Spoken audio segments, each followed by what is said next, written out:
The passions in the face of desires and temptations, referred to as concupiscible passions, are love, hatred, desire, aversion, joy, and sadness.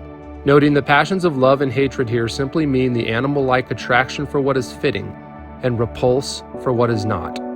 To illustrate these in action, imagine some friends invited you to grab a few drinks after a tough week at work. If you felt you could control your drinking and have a good time, you'd have love, as the gathering would seem to be a good and fitting end to a long week. Thus, you would desire to attend. If you felt you could not control your drinking, you'd have hatred, as the gathering would not be good and fitting for you to attend. Thus, you'd avert attending. Ultimately, if you attended, had a good time, and successfully moderated your drinking, you'd have joy.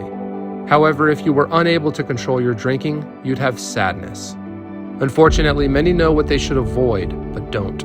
So they continue to do what deep down they hate.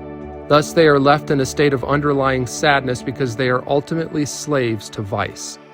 The way of virtue is the way of freedom, because it enables one to rightfully order one's passions of love, hatred, desire, aversion, joy, and sadness, not to the will of self, the will of flesh, or the will of the world, but to the will of God, allowing one to be who God wills them to be.